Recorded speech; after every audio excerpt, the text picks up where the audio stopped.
The mountain air in Pinecrest, Colorado, carried the kind of silence that could heal a broken soul, or hide a terrible secret. The late afternoon sun filtered through towering ponderosa pines, casting long shadows across the frost-dusted trails. Snow clung to the highest peaks like white crowns, and the valley below shimmered with the last golden light of autumn before winter's full arrival. Sergeant First Class Jake Morrison walked those trails with the measured stride of a man who had learned to move quietly through dangerous places.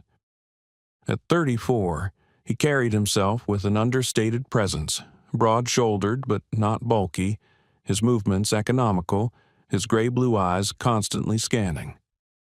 3 months ago, he'd returned from his 5th deployment as a Navy SEAL, carrying wounds that didn't show on X-rays.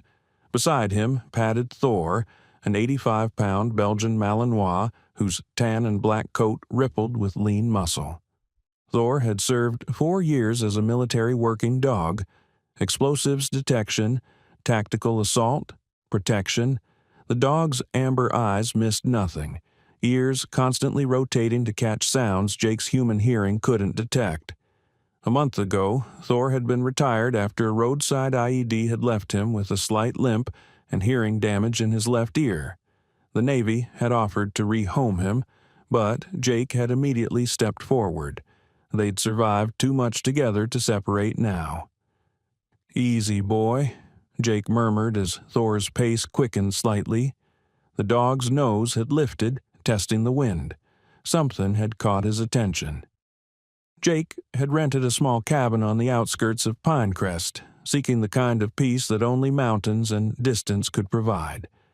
The nightmares still came, echoes of gunfire, the weight of decisions made in split seconds, the faces of brothers who hadn't made it home. But here, with Thor beside him and nothing but wilderness stretching endlessly, he could almost breathe again. The cabin itself was modest but sturdy, built decades ago from local timber and stone. It perched on a hillside overlooking the valley, surrounded by aspens that had turned brilliant gold and pines that stood sentinel against the sky. Inside, Jake kept things simple. A bed, a wood stove, basic cooking equipment, and a small shelf of books he'd been meaning to read for years. Thor had claimed the spot near the fireplace where he could keep one eye on the door and one on Jake. They'd fallen into a comfortable routine over the past 3 months.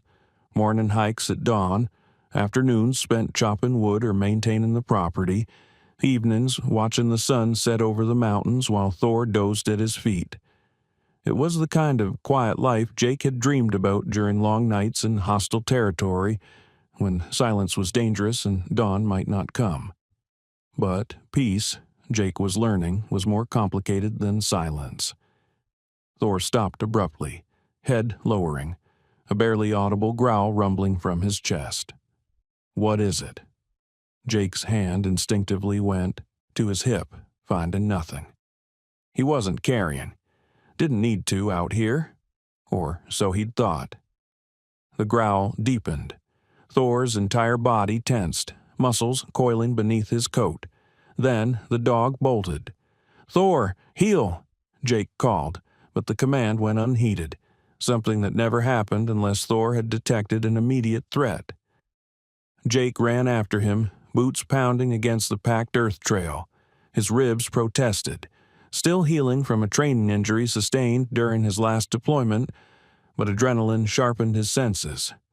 Thor's bark echoed through the trees, sharp and urgent, the kind of bark that meant danger, the kind of bark Jake had heard in combat zones when Thor detected explosives or enemy combatants. The trail curved sharply, descending into a small clearing surrounded by dense evergreens. Jake burst through the tree line and froze. 2 figures lay bound to wooden posts driven into the ground. A man and a woman, both in dark uniforms, police officers. Their wrists were zip-tied behind the posts, ankles bound. Duct tape covered their mouths. Even from 20 feet away, Jake could see the terror in their eyes, the way their bodies trembled not just from cold, but from primal fear. And the gasoline. The acrid smell burned his nostrils, sharp and unmistakable. Liquid pooled around the base of the posts, soaking into the dirt, glistening on their pants legs. Jake's combat experience let him process the scene in seconds. They'd been doused thoroughly, systematically. This wasn't a threat. This was execution preparation. 3 men stood nearby, their backs partially to Jake. The tallest held a red gas can, still tilting it to pour the last drops over the male officer's boots. Another pulled a box of matches from his jacket pocket, the cardboard rattling as his hands worked to open it. "Boss said make it clean," the one with matches muttered, his voice carrying an ugly satisfaction. "No evidence, no witnesses." "Then light it already," a third man growled, shifting his weight impatiently. "We're burning daylight. Someone could come along." "Nobody comes up here this time of day," the tall one with the gas can replied. "Relax. We got time to watch them burn." The casual cruelty in his voice, the anticipation, made Jake's blood run cold. These weren't desperate criminals acting in panic. They were enjoying this. Thor didn't wait for a command. The Malinois launched himself like a missile, 85-pound of trained fury hitting the man with the matches square in the chest. The attacker went down hard, his head cracking against exposed rock with a sickening thud. The matchbox flew from his hand, scattering across the ground, individual matches bouncing like deadly confetti.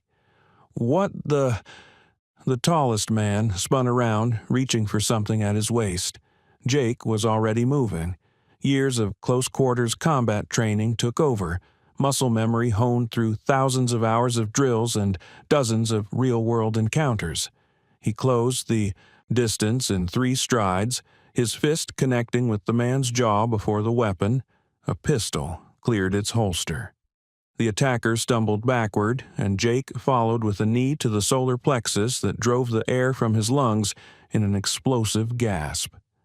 The third man rushed Jake from the side, swinging a heavy flashlight like a club. Jake ducked, felt the weapon whistle past his ear close enough to ruffle his hair, then drove his elbow into the attacker's ribs. The impact was precise, targeted, hitting the floating rib with enough force to crack it. The man gasped in pain, and Jake swept his legs out from under him, sending him crashing to the ground. If you're enjoying this story so far, don't forget to hit the like button and subscribe. Drop a comment telling me where in the world you're watching from. I love hearing from you.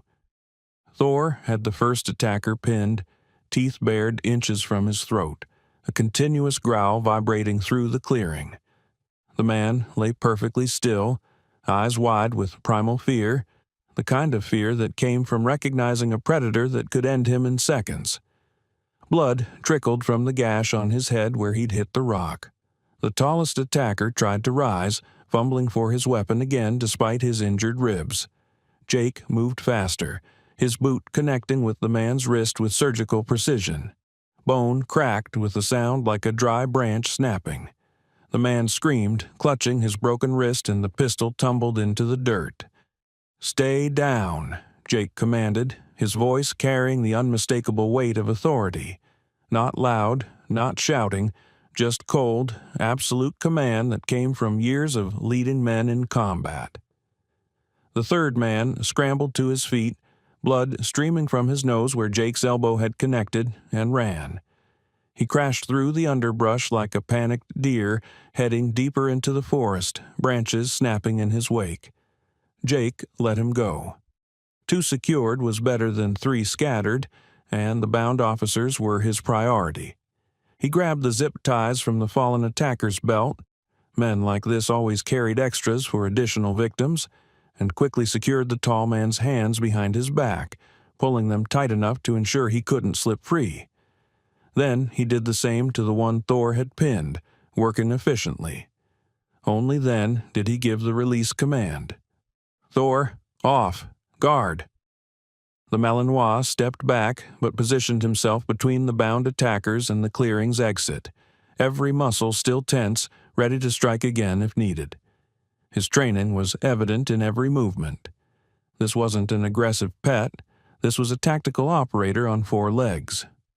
Jake ran to the officers. The woman was younger, maybe late 20s, auburn hair matted with sweat and dirt, green eyes wide with a mixture of terror and desperate hope. Her name tag read Officer Grace Dalton, Pinecrest PD. Tears streaked her face, cutting clean lines through the dirt and fear, but her eyes burned with fierce determination. She hadn't given up, even bound and seconds from death. The man beside her was older, probably mid-30s, with dark hair and a jaw set in defiant anger despite his helplessness. Even restrained and facing imminent death, his posture communicated resistance. Sergeant Noah Carter, Pinecrest PD, his badge proclaimed. Jake pulled a tactical knife from his boot, a habit from deployment he'd never broken, and cut through the zip ties binding Carter's wrists first, then his ankles. The plastic ties had cut deep enough to leave angry red welts that would bruise badly. The officer ripped the duct tape from his mouth with a gasp that was half relief, half pain. "Radio," Carter rasped, his voice raw from screaming through the tape. "In my belt." Jake found it, pressed the transmit button. "This is an emergency. 2 Pinecrest officers, Ridge Trail clearing, north side. Attempted murder in progress. Officers safe. 2 suspects secured. 1 fled north on foot. Need immediate backup and medical." Static crackled, then a woman's firm voice responded with professional calm. "Copy that. This is Sheriff Nora Hayes. Units en route. ETA 8 minutes. Who is this?" "Civilian, former military. The officers are being freed now." "Civilian name?" "Jake Morrison." "Stay on the line, Mr. Morrison. Keep the officers calm and watch for the 3rd suspect." Jake moved to Officer Dalton, cutting her bonds with quick, precise movements. She pulled her own tape off, coughing, gasping for air. "Thank you," she gasped, her voice breaking. "Thank you, God. Thank you. We thought. You're safe now," Jake said quietly, helping her stand. Her legs nearly buckled, the terror and physical stress catching up, and he steadied her. "Easy. You're going into shock. Slow breaths, in through your nose, out through your mouth. That's it."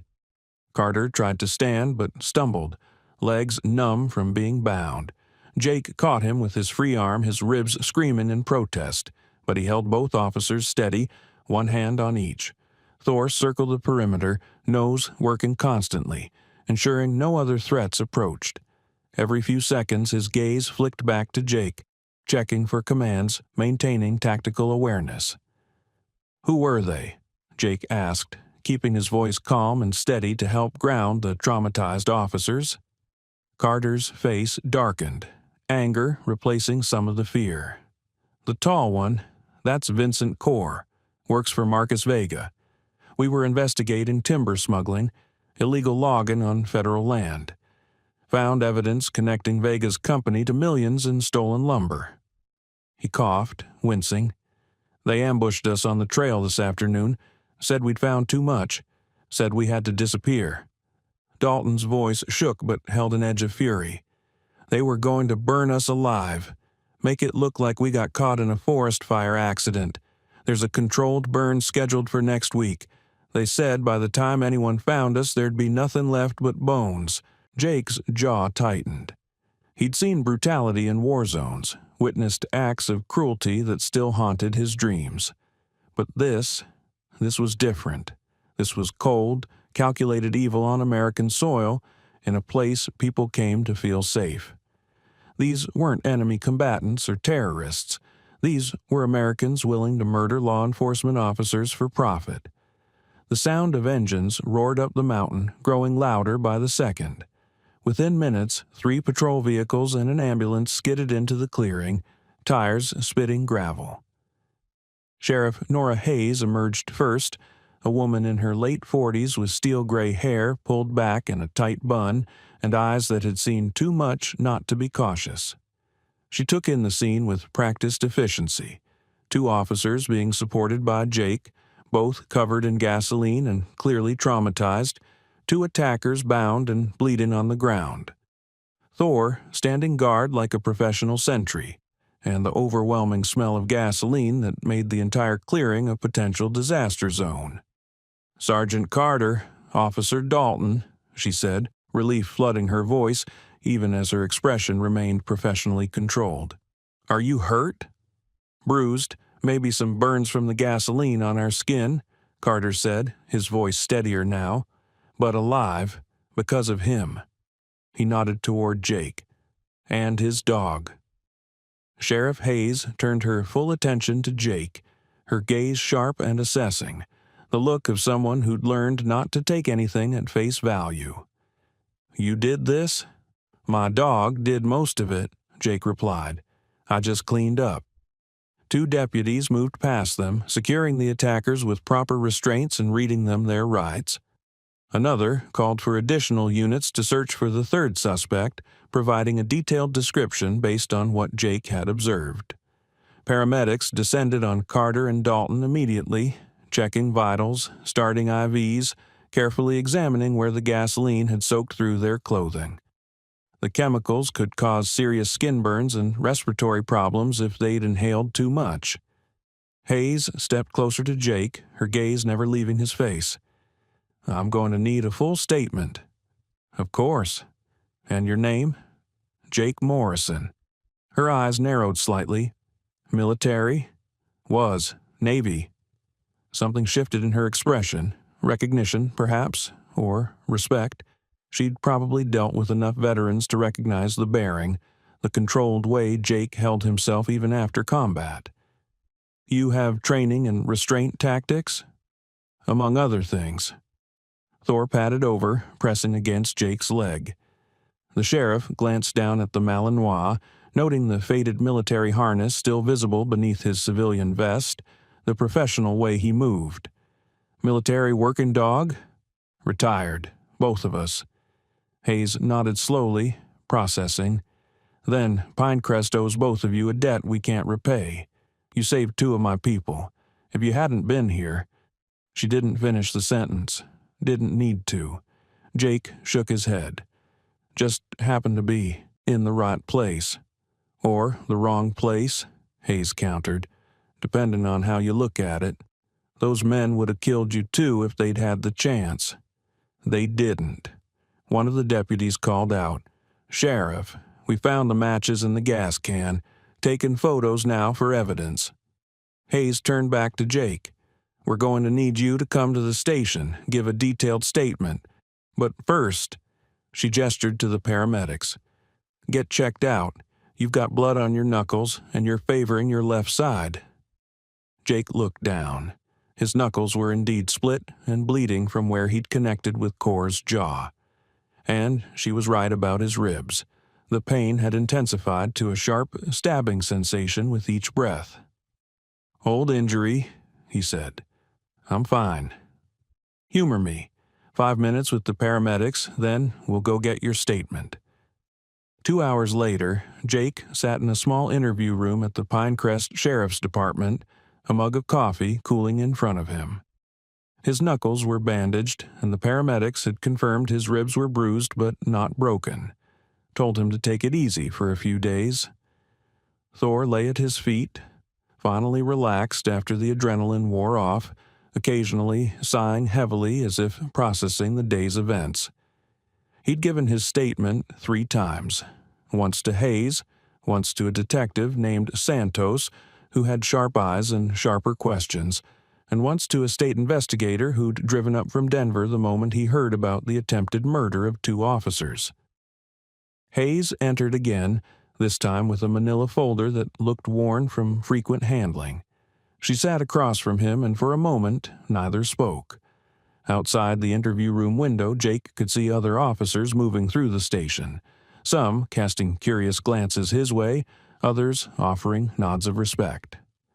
"Vincent Core is talking," she said without preamble, "trying to cut a deal. He's confirmed what Carter suspected. Marcus Vega's been running an illegal logging operation for 5 years. Millions in timber stolen from federal land, sold through shell companies across 3 states. Jake said nothing, just listened, Thor's ear twitched at the sound of Hayes's voice, but he didn't lift his head. Carter and Dalton stumbled on a shipment site 2 days ago. Got photos, GPS coordinates, shipping manifests, everything we'd need to prove the operation exists. Vega found out, sent Core and his crew to eliminate the problem. Hayes's jaw tightened, the muscles working as she controlled her anger. If you and your dog hadn't been there— But we were, Jake interrupted gently. Hayes leaned back in her chair, studying him with an intensity that suggested she was seeing more than just the surface. I pulled your service record, had to make some calls to people who don't normally return my calls. Seems you're not just former military.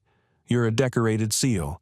Silver Star, 2 Bronze Stars, Purple Heart, Navy Cross. Jake's expression didn't change. That was a different life. Maybe, but that life just saved 2 of mine. She slid the folder across the table. This is everything we have on Marcus Vega. He's smart, connected, careful. We've been trying to build a case for 3 years. Now, with Carter and Dalton's evidence and Core's testimony, we might finally have enough to bring him down. Jake opened the folder. Photos of a man in his 50s, silver-haired, expensive suit, standing outside a massive timber facility. The kind of man who'd learned to hide behind lawyers and shell corporations, corporate headshots showing him with various politicians and business leaders, property records revealing holdings across Colorado, Wyoming, and Montana, financial statements with suspicious gaps, money flowing in and out through accounts that existed only on paper. There were also surveillance photos, Vega meeting with Core and others in parking lots, at remote cabins, places where legitimate business wasn't conducted. Photos of logging trucks carrying timber with falsified transport documents, satellite imagery of clear-cut forest on protected federal land. "What do you need from me?" Jake asked quietly, closing the folder. "Nothing," Hayes said firmly. "You've done more than enough, but—" She hesitated, and Jake saw something in her eyes. Concern. "I won't lie to you. Vega's dangerous. He has people everywhere, contractors, drivers, even a few officials we suspect are on his payroll. Money buys loyalty, and he's got plenty of it. If he finds out you're the one who stopped Core, who saved the officers that have evidence against him, he might come after you. Let him try." Hayes studied him for a long moment. "You're not worried?"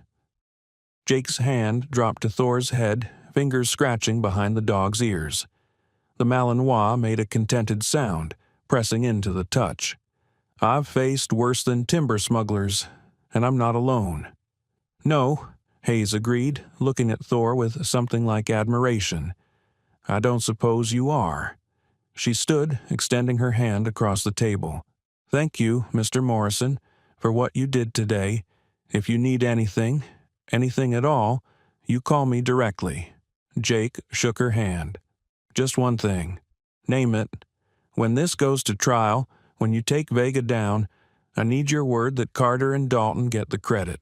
Their investigation, their evidence, their collar, not mine. I don't need recognition. I just need to know justice got served." Hayes held his gaze, and something passed between them, an understanding between people who'd both served and sacrificed. "You have my word." 3 days passed. Jake tried to return to his quiet routine, morning hikes with Thor, afternoons chopping firewood and maintaining the cabin, evenings watching the sunset paint the mountains gold and crimson. But something had shifted. The peace he'd been seeking felt thinner now, like ice over deep water. He found himself watching the tree line more carefully, checking sight lines unconsciously, cataloging escape routes and defensive positions. Thor felt it too. The Malinois had become more alert, more vigilant, his eyes tracking every vehicle that passed on the distant road below the cabin, his ears pricking at sounds Jake couldn't hear. The dog slept lighter, waking at the smallest disturbance, and insisted on checking the perimeter of the property multiple times each day. On the 4th morning, Jake was chopping firewood behind the cabin, therapeutic work that let his mind wander while his body stayed busy, when Thor's bark shattered the quiet. Not the playful bark of a dog chasing a squirrel or greeting a friendly stranger, the sharp, urgent warning bark of a trained military dog detecting a threat. Jake dropped the axe immediately and moved toward the front of the cabin, his body automatically falling into a tactical stance, weight balanced, ready to move in any direction. Thor stood at the edge of the porch, body rigid, staring at the tree line 50 yards away. A figure emerged from the shadows between the pines, a man, maybe 60, wearing an expensive Burberry jacket that looked completely out of place in the wilderness. His silver hair was perfectly styled despite the walk through rough terrain. His shoes were polished leather Oxfords, city shoes, not hiking boots. Everything about him screamed money and arrogance. Marcus Vega. Jake recognized him instantly from the photos Hayes had shown him. The timber baron walked forward with the confidence of a man who believed himself untouchable, who'd learned that money and power could insulate him from consequences. No visible weapons, no overt threat, just a predator approaching what he assumed was prey. "Mr. Morrison," Vega called out, his voice smooth, cultured, carrying the practiced warmth of someone who'd learned to charm when necessary. "I was hoping we could talk." Jake stepped off the porch, positioning himself between Vega and the cabin. Thor moved with him, hackles raised along his spine, a low growl building in his chest that was more felt than heard. "You're trespassing," Jake said calmly, his voice flat and emotionless. Vega stopped 20 feet away, raising his hands in a gesture of peace that somehow managed to feel threatening anyway. "I mean, no harm. I just wanted to thank you. Thank me for saving those officers. What you did was remarkable, heroic even." Vega's smile didn't reach his eyes. They remained cold, calculating, the smile of a shark that had learned to mimic human expression. "The man you stopped, Vincent Core, he wasn't working for me. He was a rogue contractor acting on his own initiative. I had no idea what he was planning." "That's not what he's telling the police." The smile tightened imperceptibly. "Vincent is trying to save himself from a murder charge. He'll say anything, implicate anyone. But we both know how these things work, don't we? Words against words, he said, versus she said. Without real evidence." "There's evidence," Jake interrupted. "Photos, GPS coordinates, shipping manifests, financial records, a paper trail connecting your company to illegal shipments going back 5 years. Vega's expression shifted, the mask of civility cracking slightly to reveal something harder underneath. "You've been talking to Sheriff Hayes." "I've been cooperating with a police investigation." "Of course, your duty as a citizen." Vega's tone remained pleasant, but something cold glinted in his eyes, the look of a man assessing threat levels, calculating responses. "I wonder, though, if you've considered your position here. You're new to Pinecrest. No family, no ties, no history. You came here for peace, didn't you? To heal from whatever you saw overseas." Jake's hands remained loose at his sides, but every muscle was ready. He could feel his training rising to the surface. Threat assessment, response planning, target evaluation. "Get to the point." "The point, Mr. Morrison, is that sometimes the best way to find peace is to let other people's wars pass you by." Vega took a careful step closer, and Thor's growl intensified. Vega stopped, eyeing the dog warily. "You did a good thing, saving those officers. No one disputes that. You're a hero. But the investigation into my business, that's not your fight. You could go back to your quiet life, your cabin, your dog, enjoy the mountains. No one would blame you for stepping away from something that doesn't concern you." "And if I don't?" Vega's smile vanished entirely, replaced by a cold, hard stare. "Then I'd worry about your safety. These mountains can be dangerous. People get lost, injured, disappear. Terrible accidents happen to those who wander into places they don't belong, who stick their noses into business that isn't theirs. Thor's growl deepened, teeth baring. The dog recognized the threat even in the carefully coded language. Jake's voice dropped to a quiet, deadly calm, the voice he'd used in interrogation rooms with terrorists, the voice that promised consequences without raising volume. Here's what's going to happen.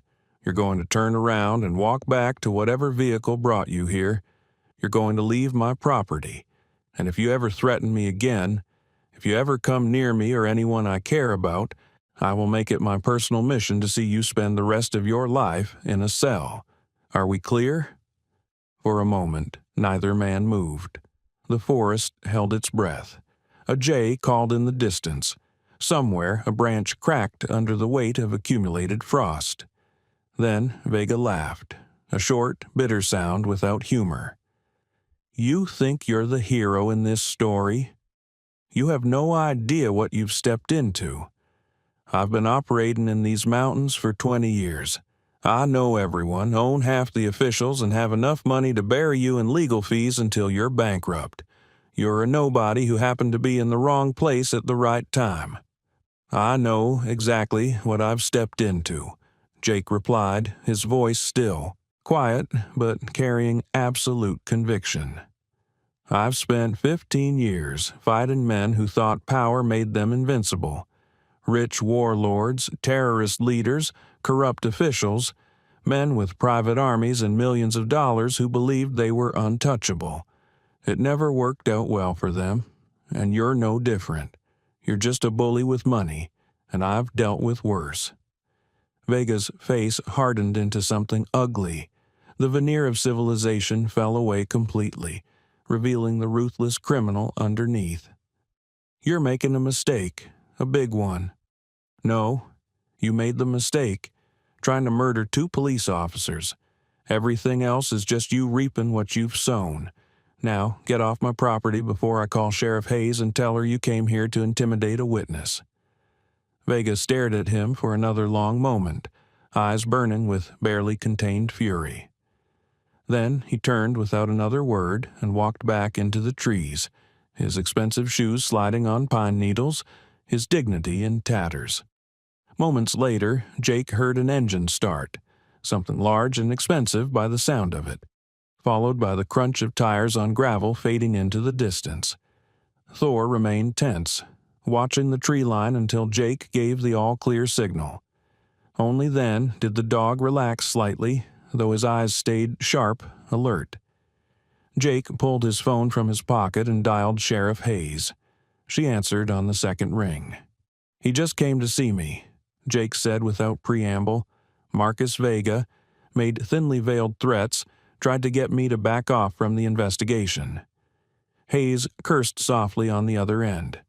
"That's witness intimidation. Did he make specific threats I can charge him with?" "Nothing you could prove in court. He's too smart for that, kept everything vague. But the message was crystal clear. Back off or accidents happen. I'm sending a unit to watch your property. Don't. It'll just tell him he got to me, that I'm scared enough to need protection." Jake's voice was steady, certain. "I can handle myself. I've done it before in much worse circumstances. Morrison." "Sheriff, I need you to trust me on this. I've dealt with worse than Marcus Vega, much worse. But I need to know, is your case solid? Can you make charges stick when this goes to trial?" Hayes hesitated, and Jake could hear papers rustling, the sound of her moving to somewhere more private. "With Core's testimony, Carter and Dalton's evidence, and the financial records we've subpoenaed, yes. The district attorney thinks we can get indictments on multiple counts: racketeering, environmental destruction, conspiracy to commit murder, witness tampering, fraud, bribery. But building an airtight case will take time. Weeks, maybe months. Vega has expensive lawyers who'll challenge everything. Then I'll be ready if Vega decides to push back before you can arrest him. You're talking about defending yourself? I'm talking about not running. I came here to find peace, but I'm not going to let a bully chase me away from it. That's not who I am. That's not what I was trained to do." After a long pause, Hayes said quietly, "No, I don't suppose it is. But Morrison, be careful. Vega didn't get where he is by being stupid. If he came to threaten you personally, that means you've got him worried. And worried criminals do desperate things. I'm counting on it. Desperate men make mistakes." That night, Jake didn't sleep. He sat in a chair by the window, Thor at his feet, watching the darkness. The cabin was secure. He'd already checked every lock, every window, every possible entry point. Old habits from deployments, from nights spent in hostile territory waiting for attacks that might or might not come. He'd positioned furniture to create defensive lines, identified fields of fire if it came to that, and placed his phone where he could reach it instantly. The tactical knife from his boot sat on the table beside him. He wasn't looking for a fight, but he'd be ready if one came. But his mind wasn't on Marcus Vega. It was on Carter and Dalton, bound and helpless, seconds from a horrific death. It was on the terror in their eyes, the smell of gasoline, the casual cruelty of men willing to burn people alive to protect their profits. It was on all the times in his career when he'd been seconds away from failing, from letting people die because he was too slow or too late. He'd left the Navy to escape violence, to step away from a world where death was always one mistake away, where every decision could mean the difference between someone going home or going into a flag-draped coffin. But violence had found him anyway, wrapped in a different skin, wearing a different face. And now he had a choice. He could leave, pack up, drive away, find another mountain town where no one knew his name or his history. The smart move, the safe move, the move that would let him keep chasing the peace he'd convinced himself he needed. Or he could stay, stand his ground, protect the people who couldn't protect themselves, be what he'd trained his entire adult life to be, a protector, a guardian, someone who stood between the innocent and those who would prey on them. Thor shifted at his feet, resting his chin on Jake's boot. The dog's amber eyes reflected the moonlight streaming through the window, calm and steady. Thor had never questioned their purpose, never doubted that their job was to protect. The dog just waited for commands, trusted that Jake would make the right call. "What do you think, boy?" Jake murmured, stroking the dog's head. "We stay?" Thor's tail thumped once against the floor, a single decisive vote. "Yeah," Jake said softly.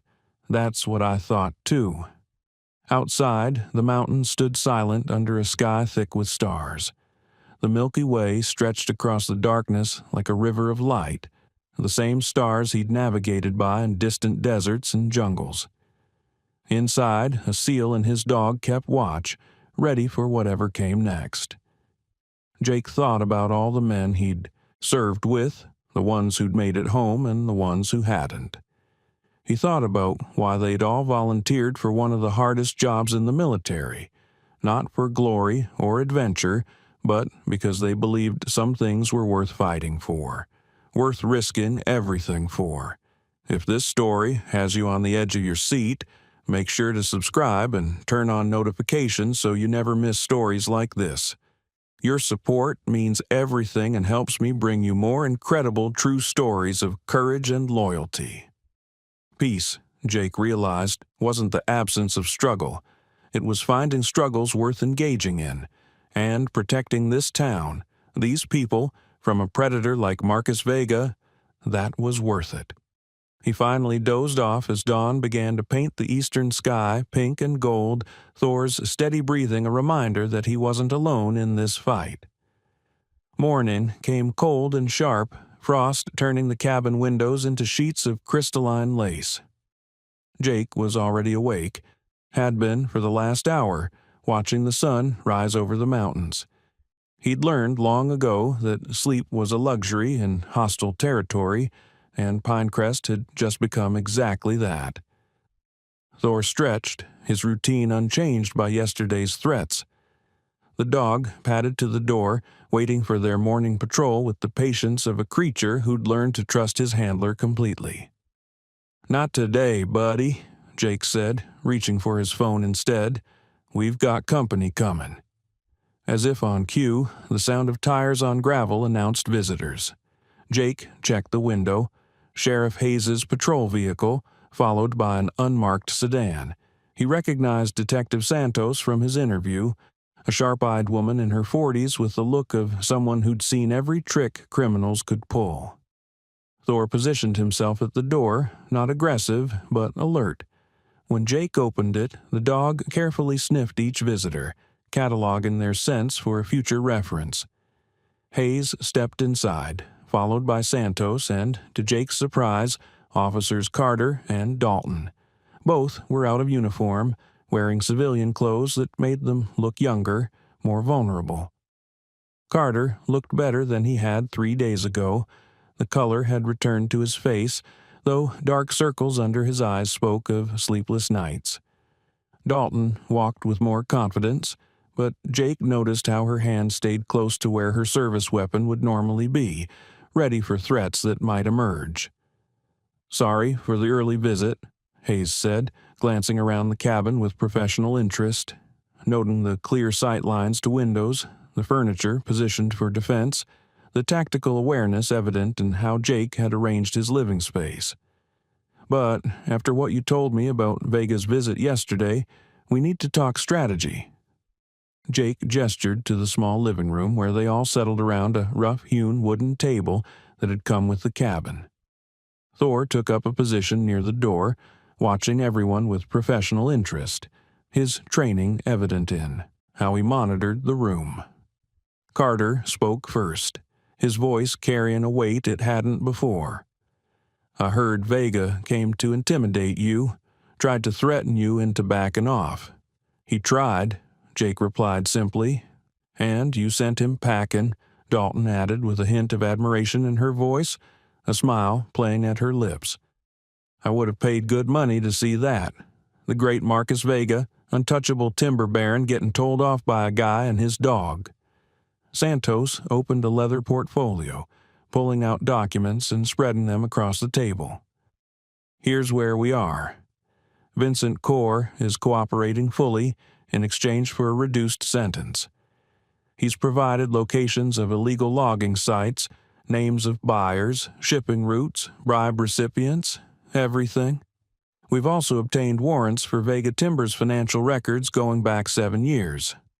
She spread photographs across the table, aerial shots of clear-cut forest where protected old-growth pines had stood for centuries. Trucks loaded with timber, license plates clearly visible. Warehouse facilities in 3 different states. Financial ledgers showing millions moving through shell companies with names like Rocky Mountain Forest Products and Timberline Holdings, LLC. "This operation is bigger than we thought," Santos continued, her finger tracing routes on a map. "Vega's been systematically stripping protected federal land for 5 years. The environmental damage alone is estimated at $40 million. Some of these trees were 200 years old." "And the profit?" Jake asked, studying the photos with a tactical eye. "North of $100 million, Santos replied grimly. "He's been selling to overseas buyers, China primarily, falsifying origin certificates, bribing Forest Service inspectors, paying off county officials. It's sophisticated, organized, and incredibly lucrative, the kind of operation that requires planning and protection at multiple levels." Hayes leaned forward, her expression serious. "The problem is Vega himself. He's insulated himself brilliantly. Everything runs through shell companies, intermediaries, contractors like Core.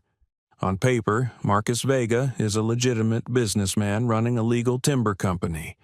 His lawyers are the best money can buy, and they've created layers of legal protection." "So, why are you here?" Jake asked, though he suspected he knew the answer. "What do you need from me?" Carter and Dalton exchanged a glance.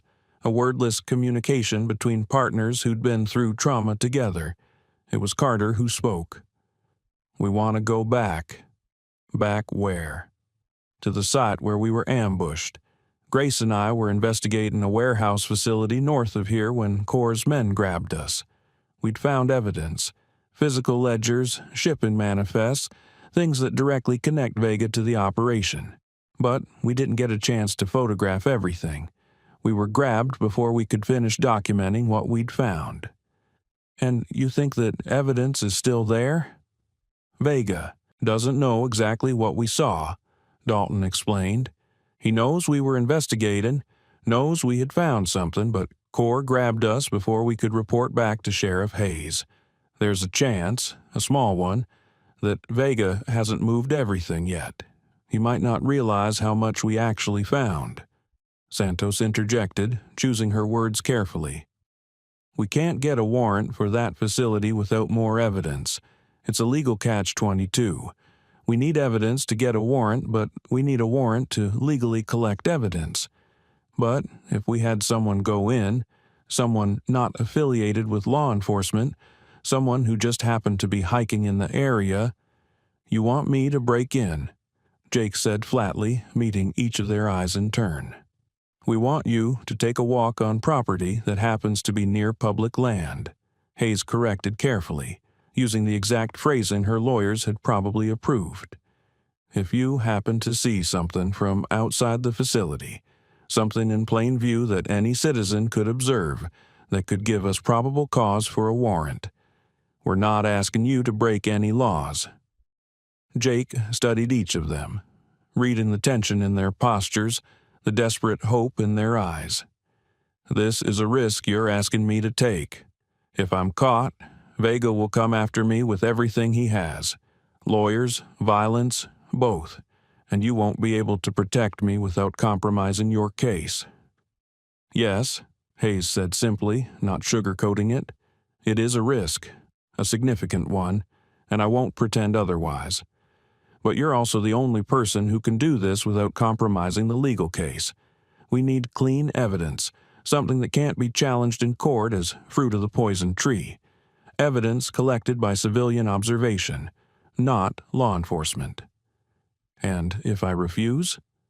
"Then we build the case the slow way," Santos said. "More surveillance, more financial forensics, more time. We interview every employee, track every shipment, build the case brick by brick. But every day Vega operates, he's destroying protected wilderness and pocketing millions. And every day you're in Pinecrest, you're in danger. Vega isn't going to just accept that you helped stop his operation. He'll come after you eventually." Thor whined softly, sensing Jake's tension. Jake's hand dropped to the dog's head, fingers working through the thick fur behind his ears, while he thought through the tactical implications, the risks, the potential outcomes. "What's the facility like?" he asked finally. Carter pulled out a hand-drawn map, spreading it on the table. His finger traced the layout.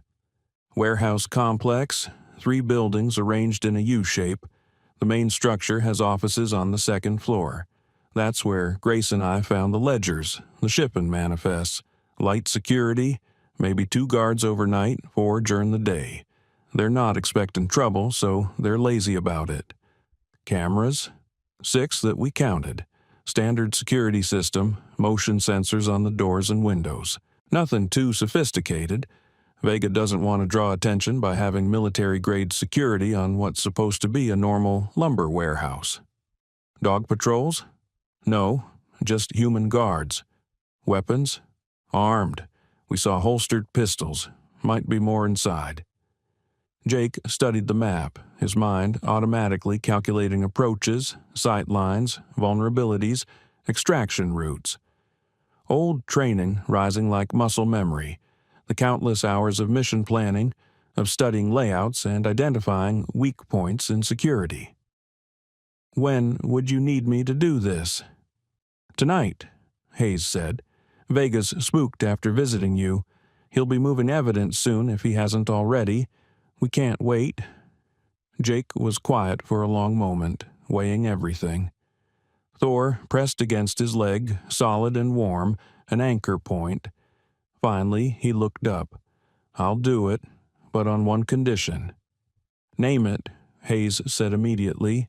"When this goes to trial, when you take Vega down, I want your word that Carter and Dalton get the credit. Their names on the arrest warrant. Their investigation. Not mine. I don't need recognition. I just need to know justice got served, and that the officers who risked everything get the credit they deserve." Carter's jaw tightened with emotion. Dalton's eyes shimmered with unshed tears. "You have my word," Hayes said solemnly, extending her hand, "as an officer and as someone who respects what you're willing to do." Jake shook it firmly. "Then I'm in. But Thor comes with me." Santos started to object, opening her mouth to argue, but Hayes held up a hand to silence her. "Why?" "Because he's trained for detection and patrol. He's quieter than I am, more alert to danger, and his senses are better than mine. If something goes wrong, if there's a threat I don't detect, Thor will. And if we get separated, he can get out faster than I can and lead you back to me." Jake's voice was matter-of-fact, stating tactical realities. "Plus, he's saved my life more times than I can count. I trust him more than I trust anyone." Thor's tail thumped once against the floor, as if agreeing with the assessment. Hayes nodded slowly. "All right. Your dog, your call. But Morrison, if you get caught, if this goes wrong, we can't help you immediately. You understand that? We'd have to get lawyers involved, figure out how to extract you without compromising the case. You'd be on your own for hours, maybe longer. I've operated in hostile territory before, Sheriff. Been captured twice, extracted myself both times. I know the rules, know what I'm signing up for."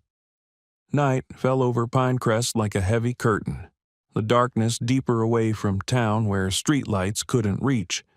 Jake dressed in dark clothing, black cargo pants, a charcoal Henley, his old tactical boots worn soft and silent from years of use. He packed light, small flashlight with a red lens, lock picks, his phone set to silent with the camera ready and fully charged. Thor wore his working harness, black nylon that made him nearly invisible in the dark. The dog knew this routine, had done it 100 times in war zones across 3 continents. His posture changed the moment the harness went on. Less pet, more operator. His movements became more deliberate, his attention more focused. Carter and Dalton had driven Jake to within a mile of the facility, far enough away that the vehicle wouldn't be noticed by security, but close enough for a quick extraction if things went wrong. They'd gone over the plan 3 times, established radio check-in procedures, agreed on abort signals. Now, Jake moved through the forest with Thor at his side, both of them ghosts in the darkness.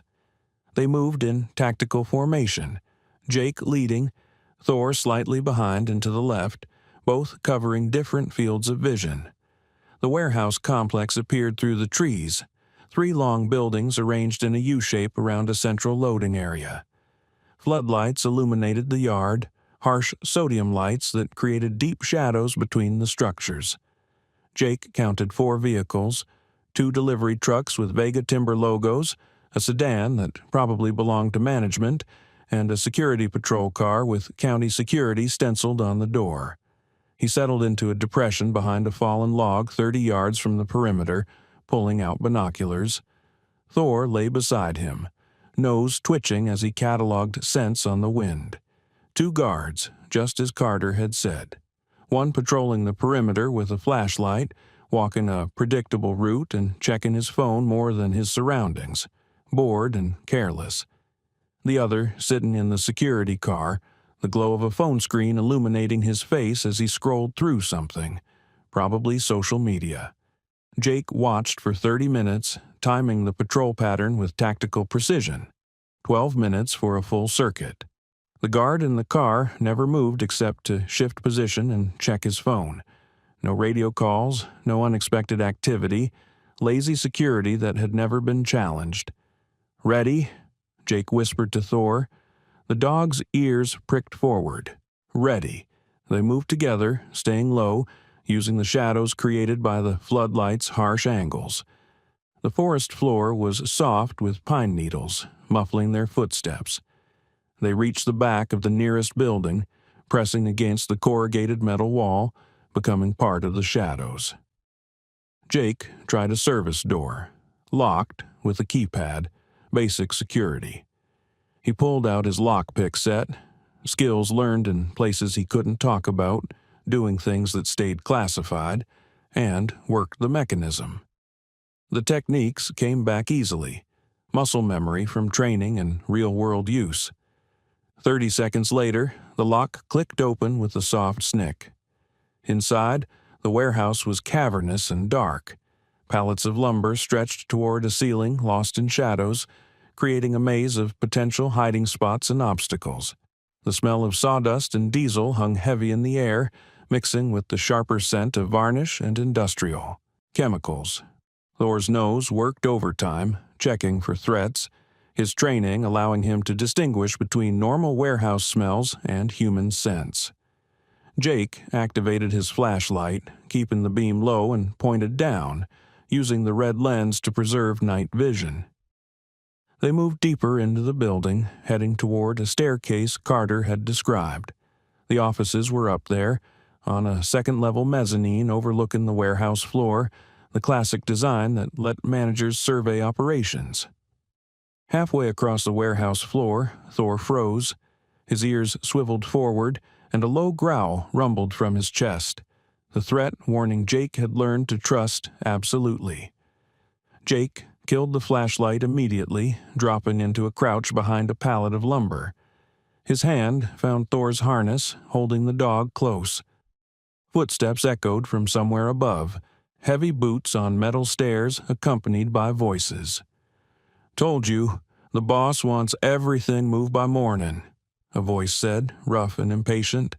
"No excuses." "Where are we supposed to put it all?" Another voice replied, younger and uncertain. "The secondary site isn't ready. We don't have enough trucks." "Not our problem. Just load the trucks. Anything sensitive goes to the incinerator. Boss said burn anything that could connect him." Two men descended the stairs, carrying file boxes that looked heavy. They crossed the warehouse floor 15 feet from Jake's hiding spot, heading toward a loading dock on the far side. Neither looked in his direction, too focused on their task and their conversation. When they'd passed, and the loading dock door clanged shut behind them, Jake breathed again. He and Thor continued to the stairs, climbing silently, Jake's boots making no sound, Thor's paws silent as breath. The office level was a warren of small rooms with glass walls overlooking the warehouse, another security feature that was actually a vulnerability, giving Jake clear sight lines. Lights were on in several offices, revealing people working late, packing boxes, feeding documents into industrial shredders that hummed like mechanical locusts. He found what Carter had described, a corner office with a heavy wooden desk and filing cabinets lining the walls. Through the glass, Jake could see one cabinet standing open, files pulled out and scattered across the desk in organized piles. Someone was in there. A woman in business attire, moving quickly, efficiently, stuffing documents into cardboard boxes labeled with shipping codes. Her movements had the precision of someone working against a deadline. Jake took photos through the glass, zooming in on visible documents. Shipping manifests with forged Forest Service stamps. Ledgers with handwritten notations and what looked like coded references. Maps marked with red circles, likely logging sites on federal land. Each photo was carefully framed to show dates, signatures, anything that would be admissible evidence. Thor pressed against his leg, a silent warning. Jake looked down. The dog's ears had pinned back, his nose pointed toward the hallway, his body language screaming threat. Someone was coming. Jake and Thor moved quickly, slipping into a darkened office 2 doors down. They pressed against the wall beside the doorway, hidden in shadows, Jake's hand ready on Thor's harness to keep him still and silent. Footsteps approached, accompanied by voices. 2 men engaged in conversation. "Morrison's a problem," a man said. Jake recognized that voice. Marcus Vega. "A real problem that needs solving." "He's a civilian who got lucky," another man replied, dismissive. "Nothing to worry about. Core and his guys were sloppy. This Morrison won't be an issue." "He's a goddamn Navy SEAL," Vega snapped, his voice sharp with anger and something that might have been fear. "Decorated combat veteran, and he's not backing down. I went to see him, tried to reason with him, offered him money. He basically told me to go to hell. Men like that don't scare easily." "So, what do you want to do?" Vega's voice dropped to something cold and final, the voice of a man who'd made difficult decisions before. "I want him handled, permanently. Make it look like an accident, a fall while hiking maybe. Car goes off a mountain road, something clean that won't raise suspicions. And do it soon, before he can cause more problems. And if the cops investigate, then we make sure they don't find anything. No evidence, no witnesses, no connection to us. We've done it before. Remember that Forest Service inspector who wouldn't play ball? Nobody ever proved anything." The voices faded as they moved past Jake's hiding spot, heading toward the office with the woman and the documents. Jake's jaw clenched tight enough to hurt. Thor sensed his tension, pressing closer, offering silent support. They'd just heard Vega order a hit. Conspiracy to commit murder, on tape if Jake's phone had recorded clearly through his pocket. They waited in the dark office until the footsteps receded, then moved back into the hallway. Jake took more photos. The open filing cabinet, the boxes of documents waiting to be destroyed, a computer screen showing financial transfers between accounts. Each photo was evidence, each one another nail in Vega's coffin. Through the office window he watched Vega talking to the woman, gesturing angrily, his face red with frustration. The woman nodded frantically, moving faster, clearly frightened of her employer. Jake had what he needed. More importantly, he'd recorded Vega ordering his murder. That changed everything. That was direct evidence of ongoing criminal conspiracy. He and Thor retreated, moving back down the stairs with the same careful silence.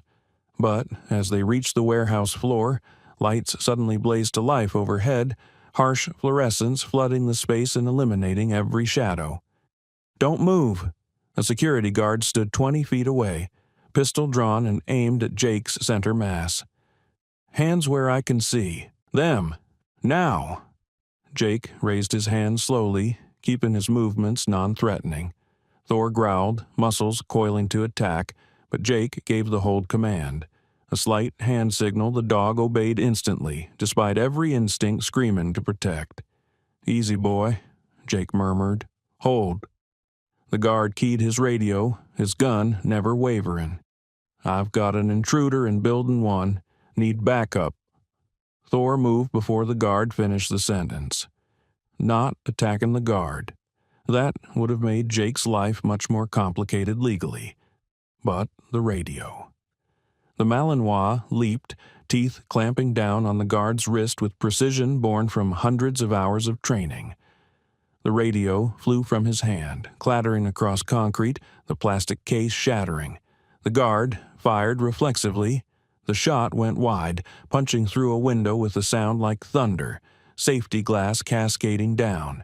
Thor released and circled, keeping the guard's attention split, forcing him to track multiple threats. Jake closed the distance while the guard was distracted. His training took over, textbook disarmament. Control the wrist, twist against the thumb, drive the man off balance. The pistol clattered away across the concrete floor. The guard tried to swing a wild punch, but Jake swept his legs and put him on the ground, face first, controlled and professional. "Thor, guard!" The dog positioned himself over the guard, teeth bared inches from his throat, growling deep enough to make the man go very, very still. Jake could feel the guard's heartbeat racing through the floor. More voices shouted from outside. Flashlights swept through windows. The gunshot had alerted everyone. "Time to go," Jake said, his voice calm despite the adrenaline. He and Thor ran for the back exit they'd entered through. Behind them, the door they'd used burst open, more guards pouring in with flashlights and weapons. Jake hit the exterior door at a full sprint, Thor beside him matching his pace. They plunged into darkness, into the forest, branches whipping past, roots threatening to trip them. Shouts followed them into the trees. Flashlight beams cut through the darkness like searchlights. "Over there! Cut him off! Watch for the dog!" But Jake knew how to evade pursuit. He'd done it in mountains of Afghanistan, jungles of South America, deserts of Iraq, where any mistake meant capture or death. Colorado forest at night was almost peaceful by comparison. Familiar terrain, no landmines, no enemy snipers. He led them on a zigzagging path through the densest undergrowth, doubling back, using terrain features to break line of sight, crossing streams to break scent trails. Thor moved like a shadow, completely silent despite his speed, his training making him invisible in the darkness. After 20 minutes, the pursuit sounds faded to nothing. Jake found a dense thicket of mountain laurel, and they burrowed into it, both breathing hard, hearts pounding, adrenaline singing through their veins. Thor's tongue lolled, but his eyes were bright. The satisfaction of a job well done, the pleasure a working dog felt when executing his purpose flawlessly. Jake pulled out his phone, checking the recording. It had captured everything, including Vega ordering his murder. He texted Hayes, "Got it. Photos of evidence. Also recorded Vega ordering hit on me. Extracting now. Meet point B." The reply came seconds later. "We're tracking your phone. Coming to you. Hold position. You okay?" "Fine. Thor's fine. Had to get past security. Shots fired? Guard fired once. Missed. We're clear." Jake stroked Thor's head, feeling the dog's rapid heartbeat under his palm. "Good work, buddy. Best partner I've ever had. Don't tell the other SEALs I said that." Thor's tail thumped softly against the leaves, his version of a smile. 15 minutes later, headlights appeared on a nearby logging road, moving slowly, deliberately, Carter's vehicle. Jake and Thor emerged from hiding and climbed into the back seat. "Did you get it?" Dalton asked from the driver's seat, her knuckles white on the steering wheel. Jake held up his phone, scrolling through the photos. "Everything. Shipping manifests, financial records, maps of illegal logging sites, and a bonus. Vega ordered a hit on me. I recorded the whole conversation." Carter's eyes widened in the rearview mirror. "That's conspiracy to commit murder. Direct evidence. That's game over for Vega," Hayes said from the passenger seat, reaching back to look at Jake's phone. "With this and Core's testimony and Carter's original investigation, we've got him dead to rights. No judge will deny us warrants now. We can move against him immediately. Santos was in the cargo area with a laptop. Send me those files now. I'm forwarding them to the DA and federal prosecutors. We'll have arrest warrants by morning." Jake transferred the files, watching the progress bar climb. When it finished, he leaned back against the seat, suddenly exhausted. The adrenaline was wearing off, leaving him shaky and aware of every bruise, every strained muscle. "You did good," Carter said quietly. "Both of you. You just ended a criminal empire." "You started it," Jake replied. "I just finished your investigation." They drove in silence for a while, the forest dark around them, the mountains standing eternal against the stars. Finally, Hayes turned to look at him. "Morrison, thank you for everything. This case would have taken years without what you did tonight. Years during which Vega would have kept destroying protected forest and lining his pockets. You saved a lot more than 2 officers. Just glad I could help." But as they drove him back to his cabin, Jake felt something shifting inside him. Not the hollow exhaustion of combat, but a different kind of satisfaction. The feeling of protecting people who needed it, of using his skills for something clear and just. Maybe peace wasn't the absence of purpose. Maybe it was finding the right purpose. Thor pressed against him in the back seat, warm and solid and loyal.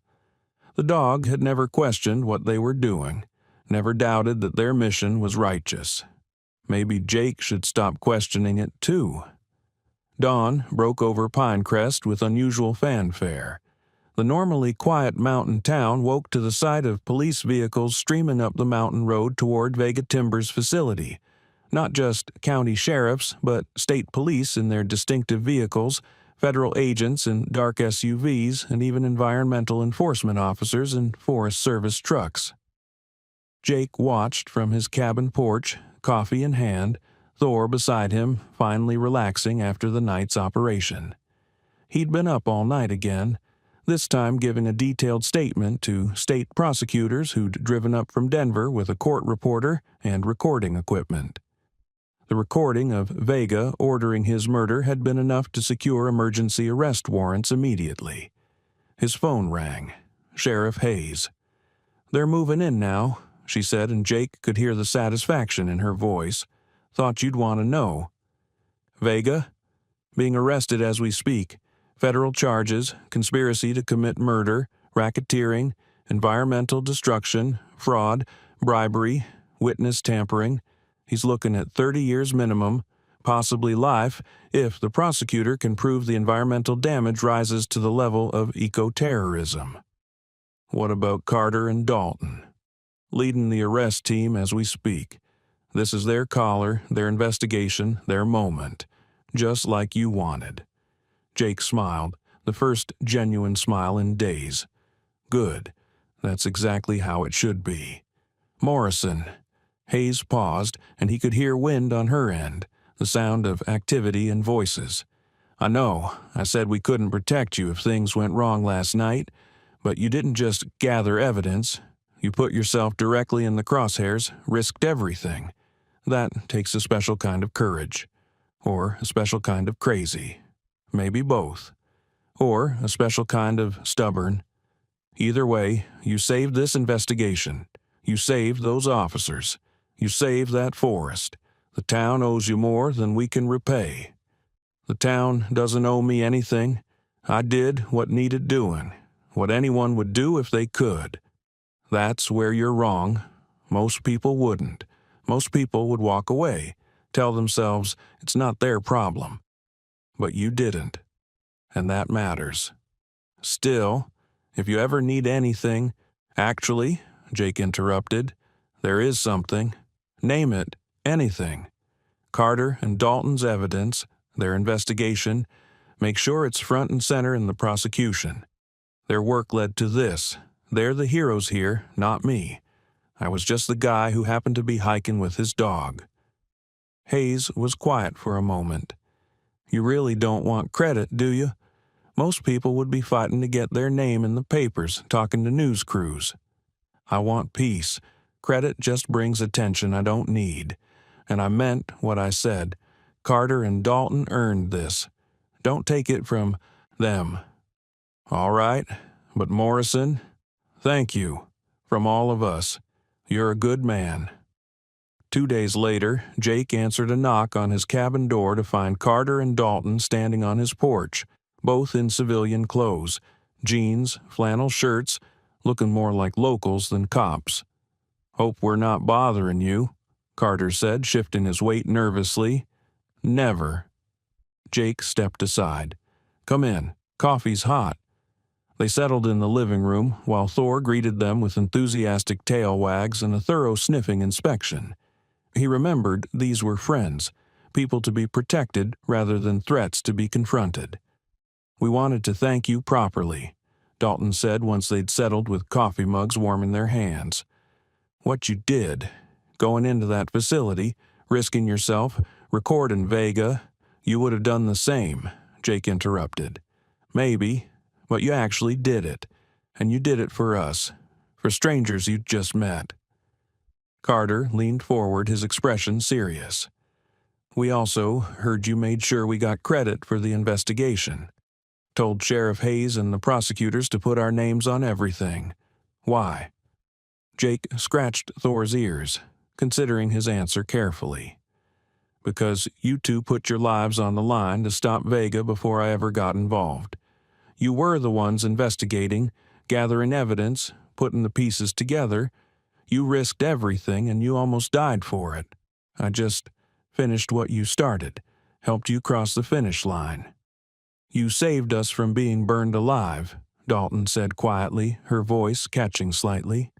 You could have walked away when Thor ran toward that clearing. Could have ignored it, told yourself it wasn't your problem. But you didn't. Why? Couldn't. Not built that way. Saw people in trouble, saw evil being done, couldn't just walk past. Carter studied him with the intensity of someone trying to understand a fundamental truth. What made you become a SEAL in the first place? Jake was quiet for a long moment, his fingers working through Thor's fur while he gathered his thoughts. I wanted to protect people who couldn't protect themselves, wanted to make sure the bad guys didn't get to win just because they were strong or ruthless or rich. Wanted to stand between innocents and those who'd prey on them. Simple as that. And after 15 years of that, you came here for peace. Yeah. Did you find it? Dalton asked gently. Jake looked out the window at the mountains rising against the bright autumn sky, their peaks catching the morning sun, turning gold and pink. I thought I needed silence to heal. Thought if I could just get away from everything, find some remote place, I could forget what I'd seen, what I'd done. Turns out I needed purpose more than silence. Stopping Vega, helping you two, that gave me purpose again. Different than combat, but just as important. Maybe more important. Carter nodded slowly, understanding passing between them. The wordless recognition of people who'd faced death, together. So, what now? You going to stay in Pinecrest? Was thinking about it. Seems like a decent place. Good people, beautiful country, could do worse. It is a good place, Dalton said, her smile genuine and warm, especially now that Vega's gone. The town's going to come back to life without his corruption hanging over everything like a storm cloud. People can breathe again. They talked for another hour. About the investigation, about the trial that was coming, about the environmental recovery efforts already being planned for the damaged forest, about Carter's plans to start a community outreach program, and Dalton's hope to eventually move into detective work. When they finally left, both officers hugged Thor, thanking the dog with genuine warmth and scratching behind his ears. He's a good one, Carter said, crouching to look Thor in the eyes. You take care of each other. Always do. And Jake, Dalton added, you ever need anything, you call us, day or night. We owe you our lives. That's not a debt we'll forget. After they left, Jake sat on the porch with Thor, watching the sun climb higher, burning off the morning mist that clung to the valley. The dog rested his head on Jake's knee, content in the silence. We did good, didn't we? Jake murmured. Thor's tail thumped twice, agreement. 3 months passed like water flowing downstream, steady, inevitable, transforming everything it touched. The trial of Marcus Vega became the biggest news story Montana had seen in years. News crews descended on Pinecrest, turning the tiny courthouse into a media circus. But the evidence was overwhelming. Financial records showing millions in illegal profits, witness testimony from Core and a dozen other employees who'd turned state's evidence, photos Jake had taken showing falsified documents, and the damning recording of Vega ordering Jake's murder. The jury deliberated for less than 4 hours. Guilty on all counts. Vega was sentenced to 45 years in federal prison without possibility of parole. His company was dissolved, assets seized to pay for environmental restoration. The corrupted officials who'd taken his bribes a county supervisor, 2 Forest Service inspectors, a state legislator, were arrested one by one, their careers and reputations destroyed. Carter and Dalton were promoted, awarded commendations for their investigation and their courage.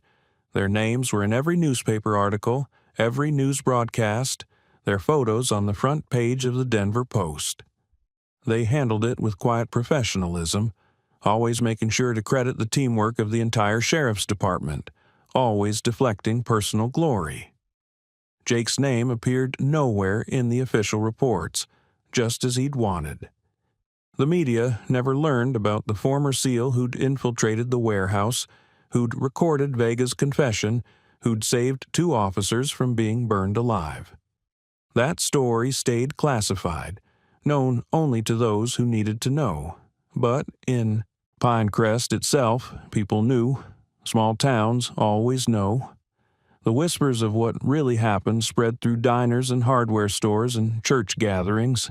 The stranger and his dog who'd saved 2 officers, who'd risked everything to bring down a corrupt empire, who'd asked for nothing in return. Jake found himself greeted warmly wherever he went. The coffee shop owner refused his money, sliding a mug across the counter with a smile. The hardware store gave him discounts he didn't ask for. People stopped him on hiking trails to shake his hand, to thank him, to tell him their own stories of how Vega's corruption had hurt them. He tried to deflect, to stay anonymous, but gradually he realized something profound. This was community. This was belonging. This was what he'd been missing during all those years of deployment, moving from one war zone to another, never staying anywhere long enough to put down roots. 6 months after that night in the clearing, Jake stood in Sheriff Hayes' office, Thor at his side. Hayes had called him in for a meeting. Wouldn't say why, just asked him to come in when he had time. "I'll cut to the chase," Hayes said, sitting on the edge of her desk in a pose that suggested this was informal, personal. "We're starting a K-9 unit, a real one, not just dogs riding in patrol cars, dedicated working dogs for search and rescue, drug detection, tracking, tactical support." "That's good," Jake said, genuinely pleased but unsure why he was here. "Town needs that.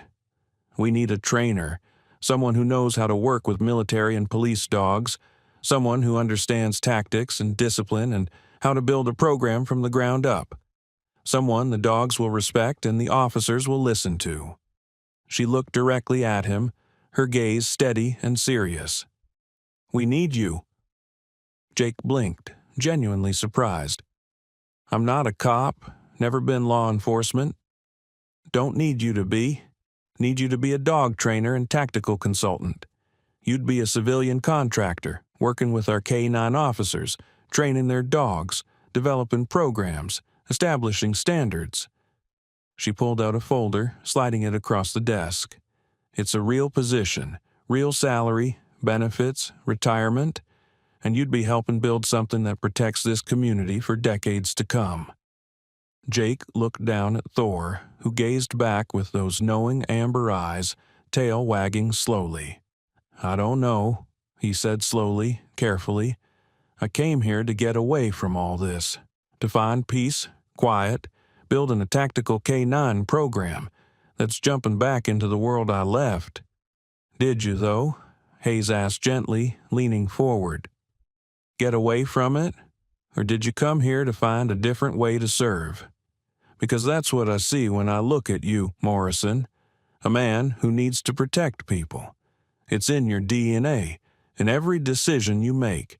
You can't turn it off any more than Thor can stop being a working dog. And trying to suppress it, that's what was eating you alive. What about Carter and Dalton? They okay with this? Are you kidding? It was their idea.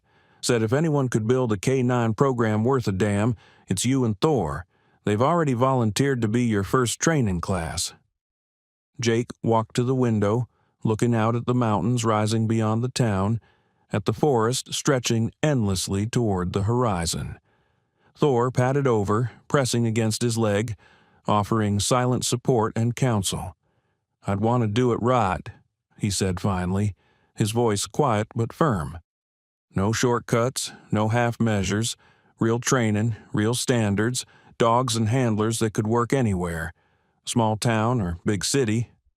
Wouldn't expect anything less. And Thor would be part of it.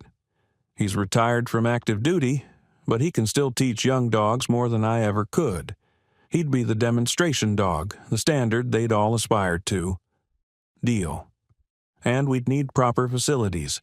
Not just a training field, but kennels, obstacle courses, scent training areas, tactical simulation spaces. Town council already approved the budget. We've got 10 acres of land donated by a grateful citizen whose son was one of Vega's victims.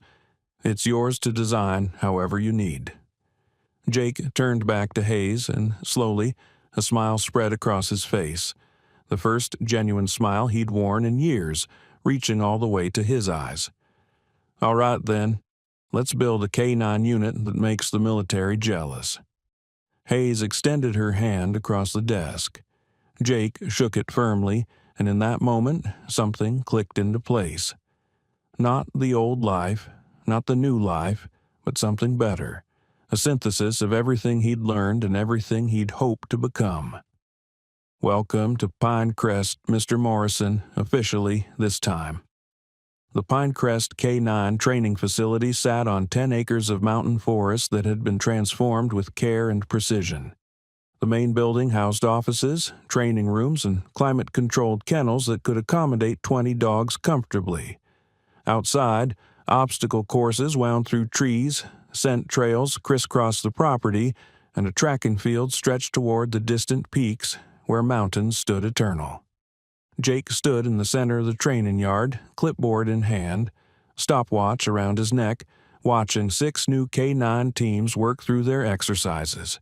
German Shepherds, Belgian Malinois, and one scrappy lab mix moved with their handlers through tactical scenarios Jake had designed based on real-world situations he'd faced.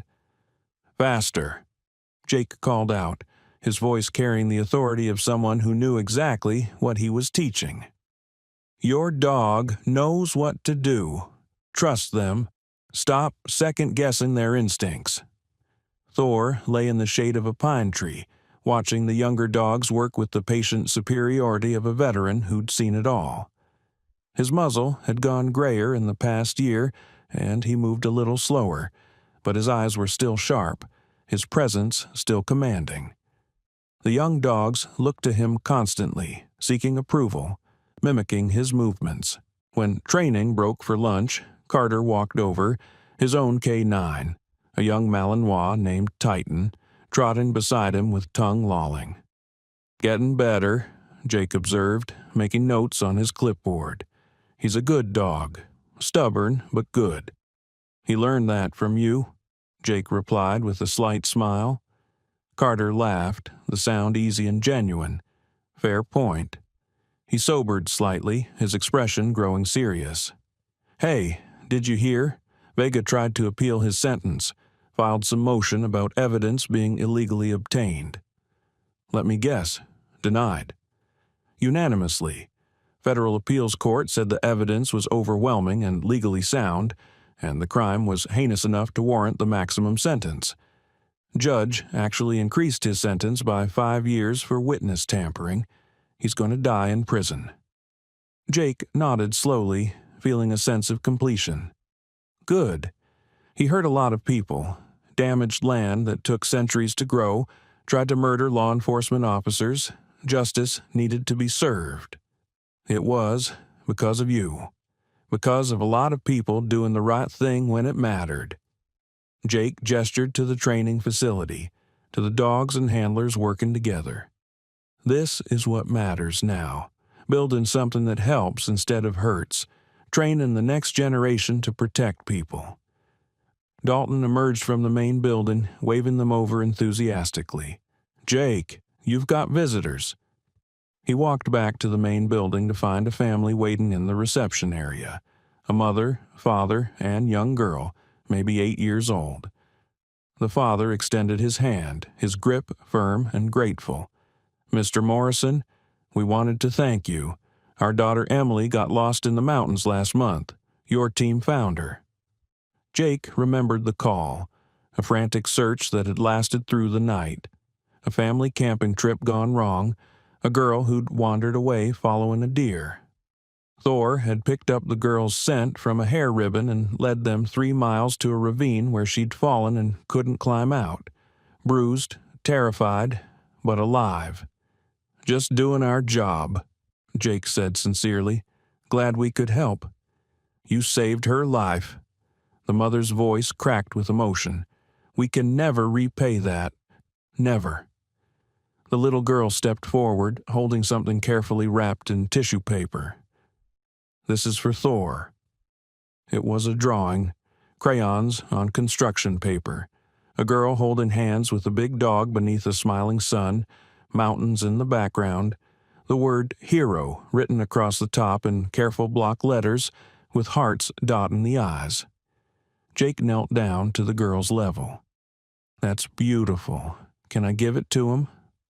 The girl nodded shyly, her eyes wide. Jake walked to Thor with the family following. The old Malinois raised his head as they approached, his tail beginning a slow wag. "Got a present for you, buddy," Jake said, showing the drawing. Thor sniffed it delicately, tail wagging harder. The little girl reached out tentatively, and Thor nuzzled her hand with the gentleness he reserved for children, understanding instinctively to be careful. "Thank you for finding me," she whispered, wrapping her small arms around Thor's neck. "You're the best dog in the whole world." Thor's tail wagged harder, and he licked her cheek gently, making her giggle despite her tears. The family stayed for a few minutes, petting Thor, taking photos, asking questions about the K9 program. When they left, the mother crying happy tears, the father shaking Jake's hand repeatedly, Jake carefully folded the drawing and placed it in his office. The wall behind his desk had become a gallery. Letters, photos, drawings from people Thor and the other K9s had helped. Missing hikers found alive, evidence recovered, criminals apprehended, a record of lives saved and justice served. That evening, as the sun set behind the mountains, painting the sky in shades of orange and gold and purple, Jake and Thor walked the property one last time. This had become their routine, a quiet patrol together, checking kennels, making sure everything was secure before night, reconnecting as partners. They stopped at the highest point of the property, where a bench had been installed overlooking the valley. A small brass plaque on the bench read, "In honor of all who serve," with the silhouette of a soldier and a dog side by side. Jake sat, and Thor settled beside him, resting his grayin muzzle on Jake's knee with a contented sigh. "We did good, didn't we, boy?" Jake murmured, stroking the dog's head, feeling the familiar texture of his fur, the solid warmth that had been his constant companion through so much. Thor sighed contentedly, his tail doing a slow sweep across the wooden bench. Below them, Pinecrest glowed with warm lights, porch lights, street lamps, windows lit from within, smoke curled from chimneys, families gathered for dinner, children played in yards before bedtime, their laughter carrying on the evening breeze, a peaceful town, safe because people cared enough to protect it. Jake thought about the journey that had brought him here, the wars, the losses, the wounds visible and invisible, the brothers he'd lost, the missions that had succeeded and the ones that had failed, the weight of decisions made in split seconds, the faces that still haunted his dreams. He'd come to these mountains broken, seeking silence to heal, running from purpose because purpose had cost him so much. Instead, he'd found a new purpose. Not fighting enemies across oceans, but protecting neighbors. Not wielding weapons, but training dogs. Not seeking glory, but building something that would outlast him. A legacy measured not in enemies eliminated, but in lives saved, in dogs trained, in a community protected. His phone buzzed, breaking the peaceful moment. A text from Hayes. Missing hiker reported near Summit Ridge. 45-year-old male, diabetic, didn't return from afternoon hike. K9 team mobilizing. You available? Jake looked at Thor. The dog's ears had already perked up, sensing the shift in Jake's posture, the subtle changes that meant work was calling. Despite his age, despite the gray in his muzzle, Thor's eyes were bright with purpose. "You up for one more?" Jake asked, though he already knew the answer. Thor stood, tail high, eyes bright, every inch the professional working dog he'd been trained to be. Always ready, always loyal, always willing to serve. Jake typed back, "On our way, ETA 15 minutes. They walked down from the hilltop together, a seal and his dog heading toward another mission, another chance to make a difference, another life to save. Behind them, the sun dipped below the mountains, ending one day and promising another. The darkness didn't feel threatening anymore. It felt like possibility, because Jake had learned something profound in this small mountain town, something that had eluded him through 15 years of military service. Peace wasn't the absence of struggle. It was finding struggles worth fighting for, and people worth protecting. It was purpose given freely, not ordered from above. It was choosing every day to stand between the vulnerable and those who would prey on them. And as long as there were people who needed help, as long as there was injustice to fight and innocence to defend, Jake Morrison and Thor would be there, not seeking recognition, not chasing glory, not running from their past or trying to escape who they were. Just doing what warriors do when they finally find their way home. They protect it.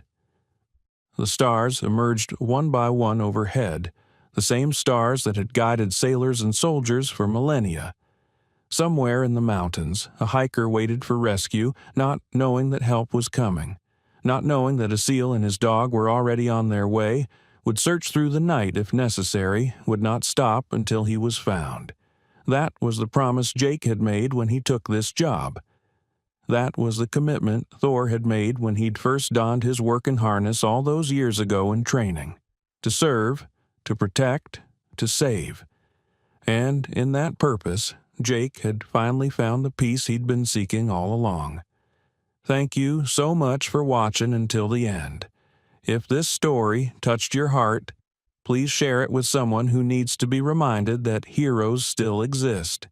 Don't forget to subscribe if you haven't already, and let us know in the comments. What was your favorite moment? Was it Thor's loyalty when he attacked to save the officers? Jake's courage infiltrating the warehouse? The moment justice was served when Vega was sentenced? Or the beautiful ending when Jake found his true purpose? We read every comment and love hearing from you. May you find your own purpose, and may there always be heroes willing to stand between the innocent and those who would harm them. God bless, and see you in the next story.